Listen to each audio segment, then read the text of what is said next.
死了3年后，我那不孝徒儿非得撬开我的棺材盖。太傅，老师，浅啊，你快出来啊！哐当一声巨响，棺材钉被撬开了，宇文彻径直扑来，薅住我的脊椎骨，死命摇晃。太傅啊，大周江山要守不住了，北凉摄政王战苍穹已经打过来了，这实在是顶不住了呀！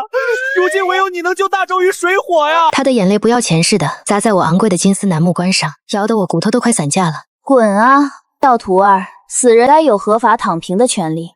为师之前累死在御书房的案头，如今只剩一副枯骨了，还得被你拽起来。我不管！我哭只用力将他撇开，就要把棺材板拉回来合上。况且死人没俸禄，没休假，更谈不上保家卫国的情怀。对了，记得把为师的棺材钉实点。宇文彻彻底急红了眼，他从怀中猛地掏出1沓冥币。这可是天地银行最高级别的黑卡，朕给你烧钱，数不尽的钱。下面通货膨胀的厉害，这点纸钱，怕是连个上好的骨灰盒都置办不起。见我要躺平，他还死死扒住棺材边儿。朕为你加官进爵，太师太傅的名号全归你一人。不过是些虚名，于我而言皆是过眼云烟。朕为你修缮庙宇，让你万事香火不绝。那倒不如给我烧2个纸扎的技师，好生按按我这发硬的颈椎骨。而一旁的宇文彻面露绝望，瘫坐在墓碑旁，开始数落起那个敌国主帅战苍穹有多么丧心病狂。我听得昏昏欲睡，心想这与我何干？直到宇文彻的一句话冷不丁钻进了我的耳洞。最气人的是那战苍穹，他阵前杀敌，竟从不披挂上衣，整日赤着膀子羞辱我大周将士。我的灵魂之火猛地闪动了一下。那个不爽清规的蛮子，简直厚颜无耻！朕这儿还有摊子拼死画回来的真迹呢。太傅，你且瞧瞧，这等狂徒是不是死有余欲？此时一卷画轴在我的视线中展开来，我这双枯骨之眼的焦点顺着那画卷一寸寸下移，宽肩窄腰，腹肌分明。这画师想必是当世大才啊，甚至画出了汗水流淌过肌肉纹理的光泽感。只听咔嚓一声，在寂静肃穆的皇陵里传出，那是我下颌骨被震掉在地的声音。生前我是个只知忙于政务的工作狂，这辈子最大的遗憾便是不曾领略过男女情爱，哪曾想死后3年竟然还能遇上这种人间绝色。太傅，只见先前还一心躺平的白骨，此刻正用那骨节分明的双手死死攥住画的边缘。我直接从棺木中起身，转过头，空洞洞的眼窝锁定宇文彻。这桩差事我应下了。太傅啊，朕就知晓你心中始终系着大周。非也，这几块腹肌别当我此战的战利品吧。谁若敢伤了他们1分1毫，我便把谁的头盖骨拧下来当球踢。宇文彻沉默了。从皇陵踏出来的时候，我只觉得周身关节有些生涩，没想到没走2步，我身上的骨头就掉一块。宇文彻屁颠屁颠地跟在我后头，狗腿的拾起骨头帮我安上。可我这副大白骨架子走在京城大街上，还是不出意外的引发了一场骚乱。街边百姓尖叫连连，连滚带爬的四散逃开。那不是云潜太傅的头冠吗？太傅诈尸了，快逃命啊！太傅呀，等下给你买套衣服，想穿什么？不知道，我的身材很曼妙。太傅，你这有点太露骨了。你觉得为师这骨头架子还能穿什么衣服？宇文彻就这样用黑布裹着我，一路跑着把我扛回皇宫，一边跑一边撒币安抚民心。到了宫内，我的骨头架子已经被颠得散落一地。现下战局崩坏到何种地步了？宇文彻一边帮我拼接骨头，一边掏出军情卷轴。战苍穹已然攻克了虎牢关，距京城只剩300里之遥。他放话出来，说明落日之前若朕不投降，说啊，要如何？要将朕掳去北凉，给他当洗脚的婢子。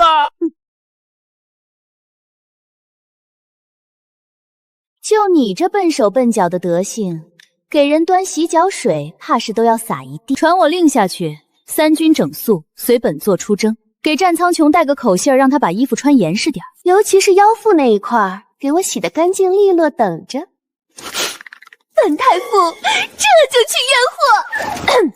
收复失地。就这样，大周历史上最荒诞的一支远征军出发了。皇帝亲自驾马赶车，载着我的棺材板，杀向了那个有着8块腹肌的男人。百官一脸丧气的在后头随行。此时虎牢关外，肃杀之气迎天，一边是北凉的铁骑，杀气腾腾，另一边是我大周的残兵败将，而我好整以暇的坐在一口黑金巨棺之上，由骏马拉着停在2军阵前。太傅，你瞧那个骑黑马的，那便是战苍穹。无需他多言，我的灵魂之火早已锁定了那个目标。隔着数百米，他跨在一匹神骏的黑马上，果真如情报所言，这男人大约是嫌热，又或是极度自信。他的护心甲竟然是半敞着的，衣襟大开，胸肌若隐若现。我下意识的做了个吞咽的动作，脸骨掉了一地。太傅，你收敛点，你的颈椎骨都伸长3寸了，瞧着跟长颈鹿似的，怪吓人的。我淡然的捡起头骨，扶我起来，我要去阵前验货，不是交涉。身为鬼修，我早已摆脱了重力的束缚，足尖轻点朝他飞去。北凉军队何曾见过这等场面？原本肃杀的战阵瞬间乱了套。你们大周没人了吗？竟派个骷髅出来！我悬浮在半空看着他，近了，更近了。这男人长得当真带劲。战苍穹显然也被我的扮相震这是要装神弄鬼吗？快叫你们小皇帝出来领死！那废柴有啥瞧头？瞧我！这妖孽真是自寻死路！话音未落，他猛地一夹马腹，整个人冲杀而来，好快的身手，不愧是北凉战神。这长剑挥出，若换作生前的我，定然躲不过。可如今嘛，我不闪不避，反而迎头撞了上去。只见长剑毫无阻碍地穿透了我的胸腔，准确来说，是钻进了我两根肋骨之间的缝隙。战苍穹愣住了，我低头瞅了瞅那剑柄，还饶有兴致地伸指弹了一下。你这力道尚可，准头却差了些。战将军，初次见面，你就捅人家姑娘的心窝子吗？他下意识想抽回，可我那只白骨的手已然死死卡住了剑刃，纹丝不动。既然都凑过来了，何必急着走呢？我瞬间移到了他的跟前，跨坐在了他的马背上，挤在他的怀里。这一刻，两人间的距离不足分毫，那是鲜活男人的味道，是极品中的极品。战苍穹显然被我这不按常理出牌的招数整懵了。他征战多年，杀过悍匪，斩过猛兽，可绝没见过一个骷髅会爬进他怀里的。滚开！反手一刚猛掌锋，直取我的天灵盖。啪！那一掌拍在我头盖骨侧方，除了把我的凤冠震歪了几分，连根骨头渣都没掉。趁着他就力刚泄的空档，我的骨指伸向了他那半掩半映的衣襟。刚才离得远，没瞧真实，让我看看是不是真的有8块。我那利落的一爪子直接撕开了他那碍事的内衬。这一刻，世界仿佛静止了，大周将士纷纷无言，北凉士兵惊掉下巴。太傅威武，太傅霸气！来人，快把这一幕画下来，朕要传世，朕要传世！而我的眼里，唯有面前这人间至景是真的货真价实。我终究是没忍住，指尖冰凉的戳了戳其中一块，硬邦邦的，还会轻微回弹。这手感好到让我头盖骨都快飞上天了。战苍穹整个人都僵化了。你这不知廉耻的妖孽！我是个死人，还要廉耻做事？我理直气壮地凝视着他，眼眶里的灵火旺盛的吓人。战苍穹，我看上你了。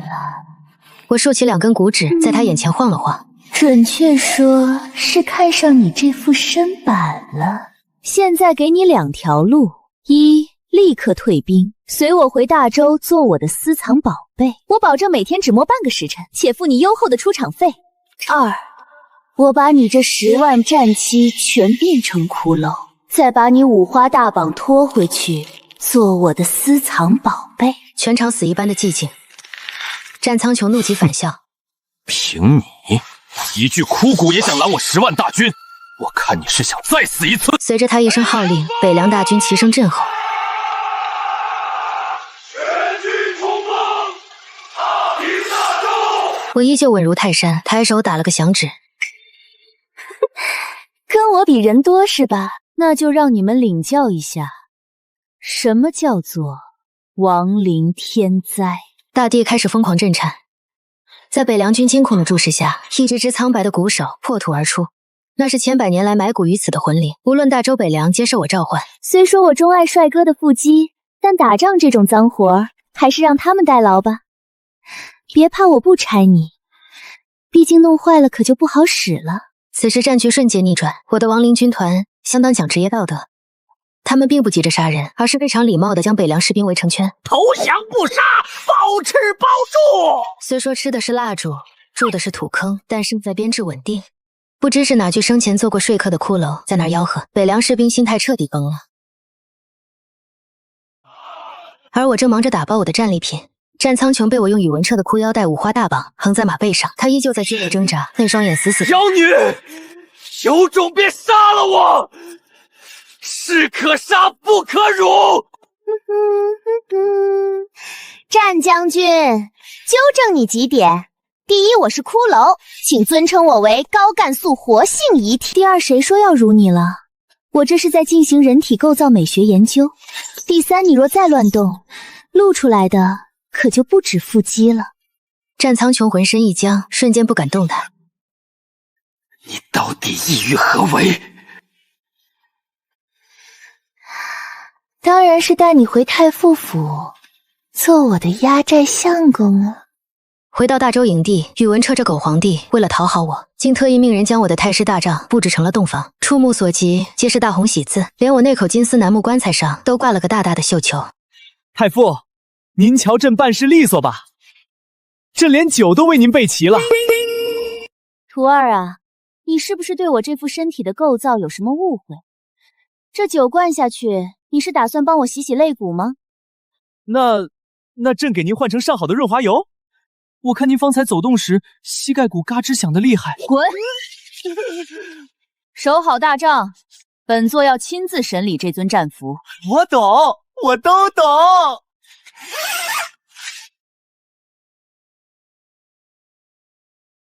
来吧，要杀要剐，悉听尊便。但我战苍穹绝不会向你屈服。莫要紧张，战将军，我不过是想请教一下，你这身肌肉是如何操练出来的？你说什么？我认真地抚摸着自己的耻骨。我说，我也想练练。瞧我这胳膊细得跟柴火棍似的，一点威慑力也没有。我也想练成你这般模样，一拳下去能碎大石。你是一具骷髅，你连肉都没有，你练个鬼啊！这你便孤陋寡闻了，这叫意念塑身法。只要我看得够久，摸得够多，我的灵魂便能记住肌肉的律动。说着，我罪恶的指尖再次不安分地伸了过去。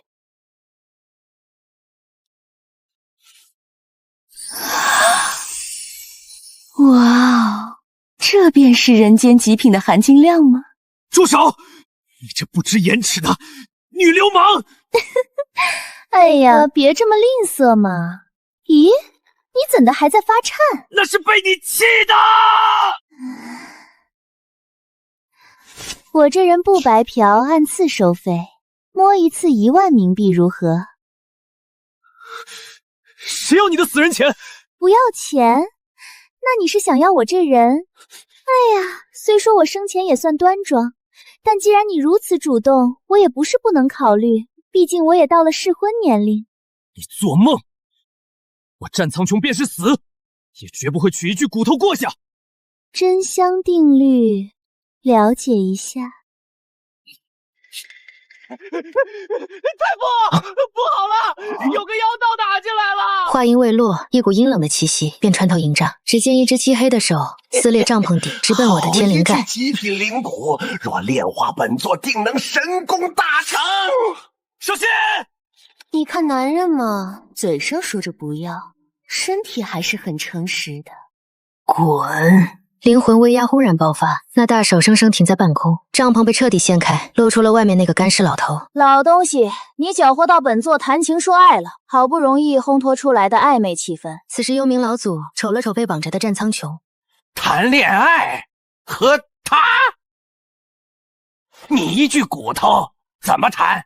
靠做梦吗？肤浅，我们这是灵魂的深度交融，简称骨肉相连。战苍穹在后方发出一声绝望的声音，恨不得原地去世。幽冥老祖怒极反笑，挥动招魂幡唤出僵尸。存心找死，那本座便收了你。男人，你就负责貌美如花，这种打打杀杀的粗活本座来就行。正好方才摸得不尽兴，火气有点大。老东西，今儿便教教你，什么叫做物理超度。打扰本座约会，该打；弄坏本座凤冠，该打。长得这么磕碜，还出来显摆，更该打。不到1炷香的功夫，几百个僵尸被我像种萝卜一样挨个拍进了土里。现在大师，你想选哪种走法？清蒸还是红烧？姑奶奶饶命啊！小的愿意归顺，给您当牛做马。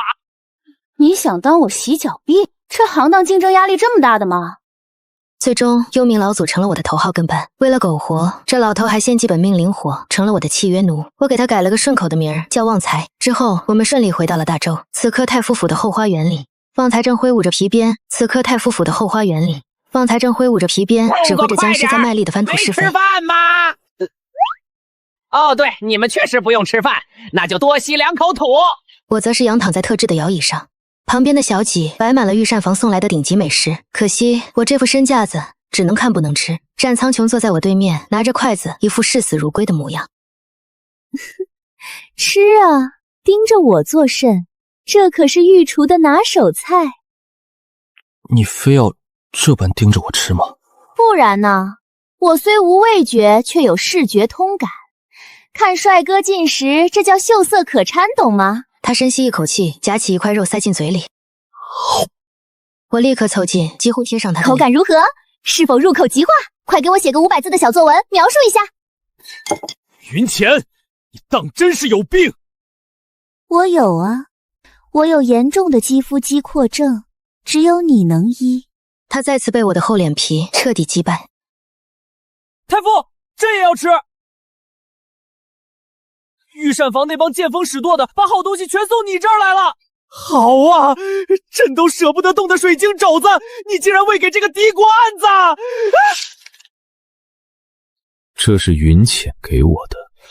这天，百官正在给我汇报工作。太傅，如今国库空虚，北方又有旱灾，流民四起，这可如何是好啊？我坐在太傅椅上，手指无意识的在战苍穹的手背上画圈圈。我一边漫不经心的把玩着战苍穹的手指。没钱？我停下动作，灵魂之火跳动了一下。那就去抢，而不是去赚啊！怎么赚？难道要加税？百姓已经很苦了。谁让你加税了？动动脑子，我们现在有什么优势？众人面面相觑，我也懒得卖关子，指了指站在角落里的旺财。方案1：出动亡灵建设零定律，挖渠造桥不休不眠，谁能比？百官震惊，还能这么操作？这就是传说中的阴间生产力。第2，咱们有顶级流量北凉战神。你想干什么？这是我昨晚连夜找画师赶出来的周边。我想好了，我们要搞文化输出，把故事包装一下，做成画本，甚至周边手腕卖到全天下。名字我都拟好了，就叫《神的诱惑》。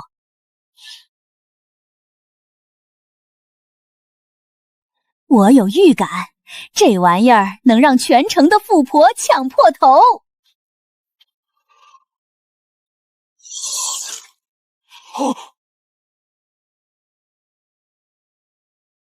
云浅，你还要不要脸？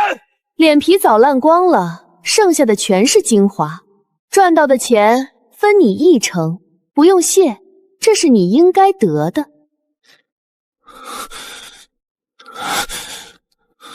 3成。我愣了，不对啊，这浓眉大眼的战神竟然也会讨价还价。既然要卖我的色相，那就要按我的身价来。1成能打发叫花子吗？全场寂静，连我都惊呆了。成交。哦，太傅，北凉边境传来密报。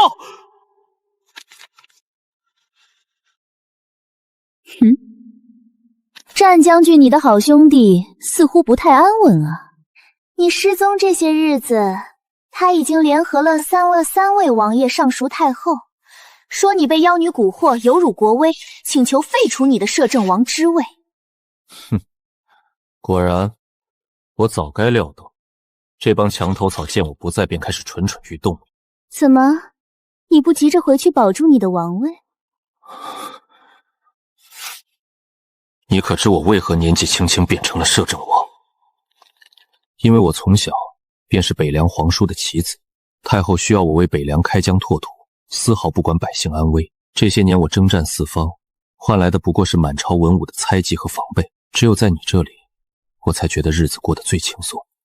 说来可笑，我战无不胜，却连自己的命运都掌控不了。你是说你是被人算计了？你知道这段时日是我最轻松的日子吗？虽然被你折腾得够呛，但至少我可以做我自己。啧，战将军，你这是爱上当俘虏的感觉了。斯德浩尔综合征了解一下。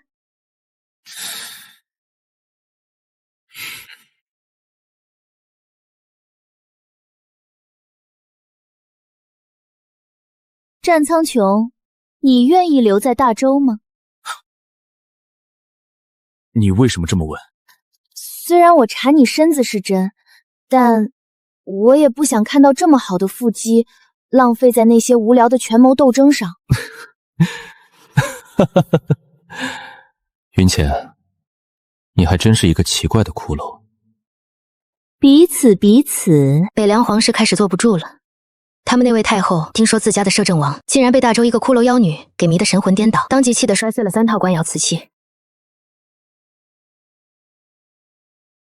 听闻大周太傅品味独特，寻常男子入不得眼。我北凉太后体恤战将军辛劳，特送来这些人间极品，助太傅换口味。哟，这北凉太后真是懂我啊，知道我最近看腻了旧款式，还特意送新货来了。战苍穹从校场练兵回来，结果一进门就看见满院子的竞品。他手里的长剑嗡鸣作响，周身寒气逼人。拓跋明珠，你赶紧滚回去！战哥哥，你瞧瞧你，跟一具骨头待久了，人都变得刻薄了。这腹肌可比战哥哥的还要硬实呢。讲真的，作为一个资深腹肌控，杀伤力确实有点大。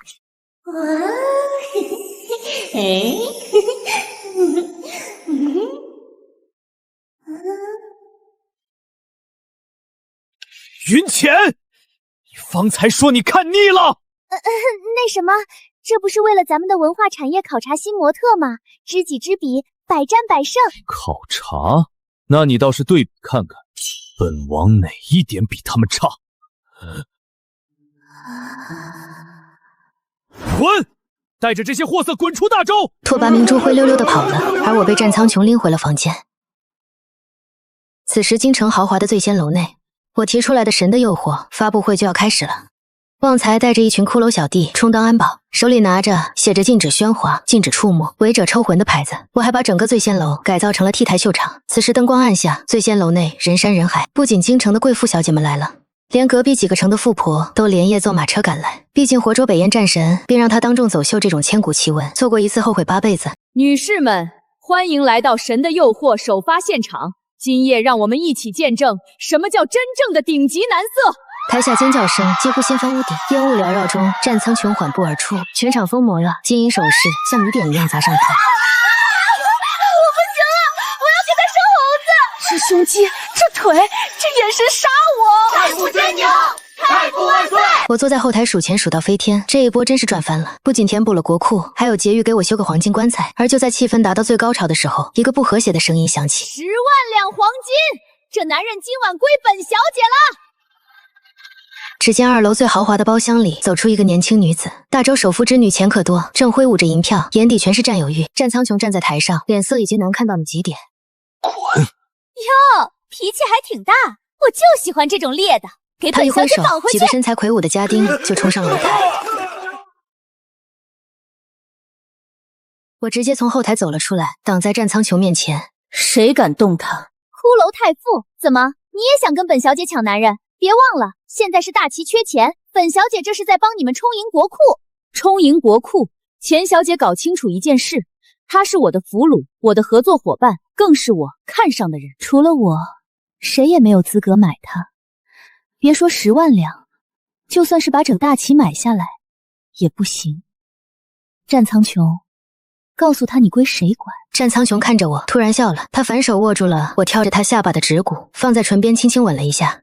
虽然吻的是骨头，但感觉像是被火烫了一下。抱歉，钱小姐，本王名草有主，而且这位骷髅小姐脾气不太好，占有欲极强。若是让她不高兴了，恐怕钱小姐今晚回去只能看见令尊大人的鬼魂了。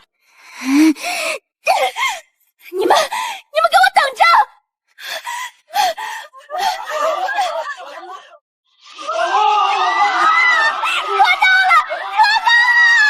这简直就是跨越种族的绝美爱情！太傅在线霸气护肤，好好磕啊！等我回到太傅府，直接让人那一箱子沉甸甸的银票扔给宇文彻，让他赶紧滚去填现在的窟窿。而此时房间里只剩下我和战苍穹，气氛有点尴尬，又有点暧昧。我试图掩饰那抹异样的局促。多戏，为了配合演出，你别多想。战苍穹却一把将我按在墙角，那身半场的衣裳散发着危险的气息。逢场作戏，可本王当真了。你说你看上了我，现在打算如何对我负责？按照套路，不该是我调戏他宁死不屈吗？你别乱来啊！我是骷髅，不听下的，一下就容易散架。刚才在台上，你说我是你看上的人，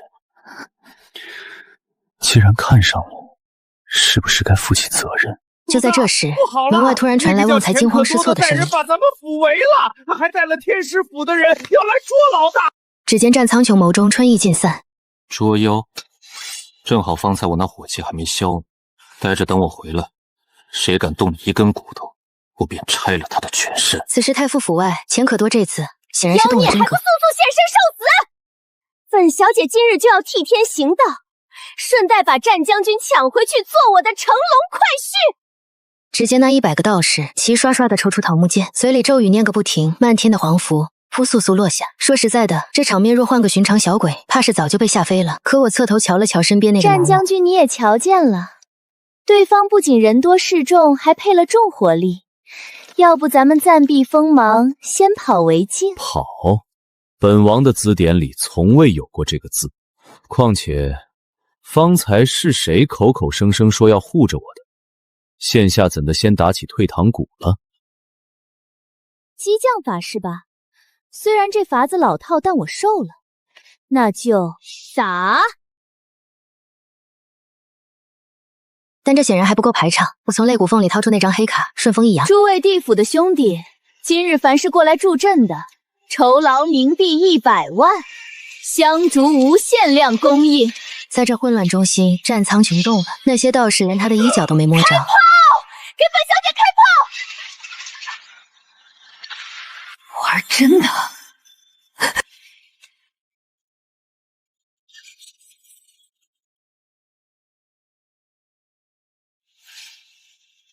云潜，你们全都要陪葬！这一刻他是战神，更是从九幽爬上来的裸刹。他手中长剑爆发出赤红剑芒，将那几门坚不可摧的大炮劈成了碎渣。钱可多直接两眼一翻，吓死过去。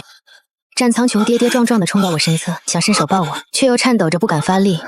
芊芊，你别吓我。还没死透呢，嚎什么丧？我伸出少了一截指节的枯手，轻轻触碰他的脸颊。就是断了几根肋骨，线下说话有些漏风。你傻了吗？为什么要替我挡？因为若我不挡，你那腹肌被炸坏了，我上哪儿再去寻这等极品？你这无可救药的好色骷髅！这场闹剧最终以钱家赔的倾家荡产，道士们集体转行告终，大周危机解除，北凉也撤兵回营。我和战苍穹则决定成个亲。成亲前，我总觉得得带战苍穹去见见家里人。虽然我的家人们早就魂归九幽，但我作为地府的荣誉理事，回娘家显摆一下极品未婚夫是不成文的规矩。咱们这是去哪儿？回娘家见家长，抓紧了！要是掉进黄泉路的分叉点，我可捞不着你。一阵天旋地转，等再次睁开眼，世界变了呀！哎呦，这不是云太傅吗？回来看兄弟们啦！我操，这生肉不对，这男人简直是行走的大补药啊！战苍穹被一群鬼流着哈喇子围观，他下意识地握紧了腰间的剑。我带着他来到了太傅别院，我在阴间的豪宅，里面坐着我那已经死了几十年的爹娘。爹娘，快看我给你们带什么回来了！面相坚毅，命格极硬，只是这阳气克咱们这老骨头啊，左左，这身板比你爹年轻时强多了，女儿好眼光，这肌肉结实抗造。听闻你在阳间欺负我女儿，我这儿可是记着呢。你8岁偷看隔壁家练剑，10岁捅了马蜂窝。爹，那是人家英勇好斗。为了招待战苍穹，我爹娘特意准备了地府大餐，深渊咸鱼、炭烤彼岸花。快吃啊，别客气，吃完这顿，这婚事就算定了。你要是敢对我女儿不好，我就在孟婆汤里给你加双倍的泻药。那一夜，他陪着我爹下了一晚上的围棋，还得忍受我娘在一旁对他身体构造的学术研究。从地府出来后，战苍穹深吸了一口阳间的空气。芊芊，以后回娘家这种事儿，咱们还是托梦吧。但我知道他心里是暖的，因为他在地府的功德榜上偷偷留下了自己一半的战功，换取我在阴间的魂魄永不离散。大婚那日，太傅府张灯结彩，这大概是史书上最离谱的一场婚礼。新娘是一具骷髅，新郎是敌国战神，主婚人是当朝皇帝。他掀开红盖头，眼神温柔如水，在我冰冷的耻骨上印下炽热一吻。虽然我一直对外坚称做骷髅挺好，不用吃饭，也不用拉屎，但人非圣贤，孰能无癖？看着战苍穹那副血气方刚、充满生命力的躯体，我这颗死寂的心偶尔也会有遗憾。主子，小的这儿有一古法偏方，名曰灵犀一梦，虽不能助您真正还魂，却能让您灵魂在特定时刻通过媒介拥有真实的感知。你是说我能摸到它的温度？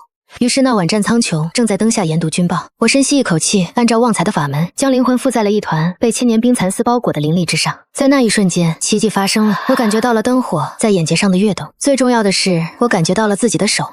这便是你吗，芊芊？我那不安分的手准确地捕捉到了那日思夜想的腹肌，果然比画出来的还要带感。可就在这关键时刻，旺财给的法术使效到了。我重新变回了那个骷髅架子，战苍穹怀里一空，动作硬生生地僵在那里。他低头看着自己被扯乱的衣服，又看了看站在面前正尴尬搓着指骨的我。云浅，真是这世上最磨人的妖精。几日之后的北方灾区，旺财带着亡灵团抵达。灾民们见到这支亡灵建设兵团，吓得魂飞魄散。地府来索命了！各位父老乡亲莫慌，我们是大周官方认证的兵团，奉太傅之命前来修取，不吃你们的粮，不喝你们的水，免费服务，童叟不出。百姓们将信将疑地躲在远处观望。只见那些骷髅兵分工明确，有的挥锹挖土，有的搬运石料，还有的拿着图纸指挥调度，效率高得吓人。最关键的是，他们真的不吃不喝，事业不停。原本需要3个月才能完工的大区，7天便初具规模。灾民们从惊恐变成了惊喜，纷纷跪地朝京城方向磕头。太傅显灵！太傅真乃活菩萨！太傅，民间都在传您是天降福星，还有人自宫给您立了生祠，日日上香。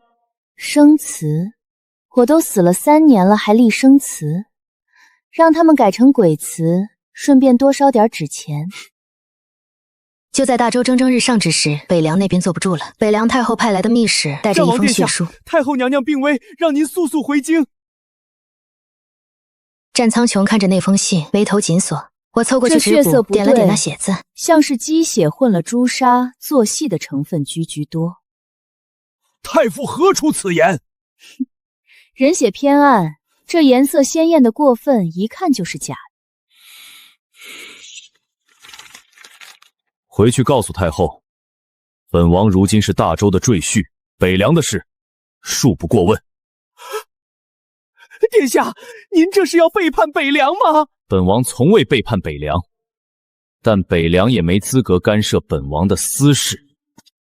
这太后怕是要搞事情。果不其然，半月后边关急报，北凉联合西域3国，共计30万大军压境。朝堂上一片哗然，宇文彻吓得脸色惨白。太傅，这可如何是好？咱们大周兵力才10万，如何抵挡30万？慌什么？本座手里有亡灵100万，还怕他区30万？可是太傅，亡灵虽多，但战力终究不如活人。谁说骷髅战力弱？旺财，把那批战国时代的骷髅将军叫来。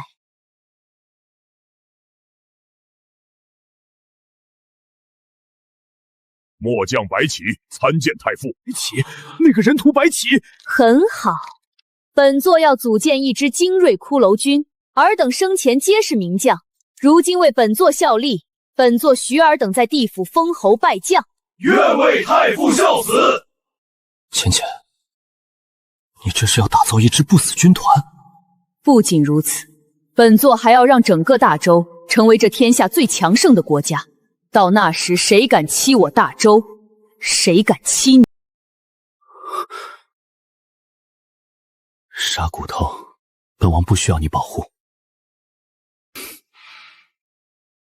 但本王很高兴你这么想。大军出征前夜，我在校场检阅3军，10万大周士兵，10万亡灵，还有那支精锐的骷髅将军团。诸位将士，此战关乎大周存亡，太傅已为我等铺好了路，我等当奋勇杀敌。本座只有一个要求，活人给我打赢，死人给我吓死他们。打完这仗，所有人加薪，亡灵升职，人人有赏。浅浅，这一战让为夫打头阵。小心点儿，你那腹肌要是伤了，我跟你没完。都什么时候了，你还惦记着这个？那是自然，你是本座的私有财产，容不得半点损伤。而此时北凉大营中，北凉太后坐在主位上，面容阴沉。战苍穹那个逆子，竟然真的为了一具骷髅背叛本宫。太后勿恼，待我等攻破大周，自会将战王绑回来，让您亲自教训。哼，教训？哀家要让他知道违抗本宫的下场。传令下去，若遇战苍穹，格杀勿论。3日后，两军对峙于玉门关外，北凉太后亲自坐镇。她远远看到我这具骷髅，眼中闪过仇恨。就是你这个妖女的蛊惑，让我儿父能为我开疆拓土。太后这话说的不对，令郎是本座光明正大抢来的，谈不上蛊惑。再说了，您儿子那身材不抢白不抢。放肆！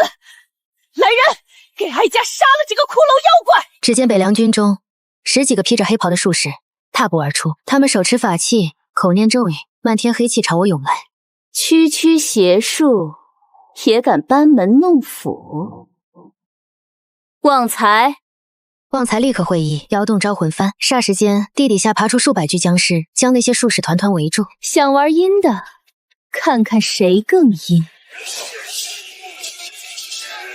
战苍穹冲在最前，长戟所向披靡，无人能挡。而那些亡灵也发挥了奇效，他们不怕刀枪，不知疲倦，硬生生地拖住了敌军主力。云浅，你以为本宫只准备了这些？以本宫之血换上古凶兽！大地开裂，一只体型庞大的怪物破土而出。他一出现，双方士兵都被这威压震得后退。太傅，那是什么东西？上古凶兽穷奇，那太后竟然献祭了自己一半的寿元，召唤他。穷奇仰天长啸，音波震得众人耳膜生疼。他巨大的爪子一挥，数十名士兵当场被拍飞。战苍穹想要冲上去，你却被我不是他的一把拉住。对手。那怎么办？难道眼睁睁看着他屠杀？我有个办法，需要你的血。拿去！我看了他一眼，然后接过涂抹在自己的头骨上。那是一种禁忌之术，我从来没用过。你要做什么？能暂时恢复肉身，代价是燃烧全部魂力，从此魂飞魄散。但现在我顾不了那么多了。随着咒语念完，我的骨架开始发光，血肉从虚无中生长，覆盖在白骨之上，皮肤、肌肉、血管一点点重组。我睁开眼，终于又能感受到呼吸的感觉。果然还是有肉的感觉好。孽畜，你屠戮生灵，今日便让你形神俱灭！我单手结印，无数道锁链从虚空中射出，死死缠住穷奇。穷奇挣扎咆哮，却挣不脱这鬼气凝成的锁链。给我散！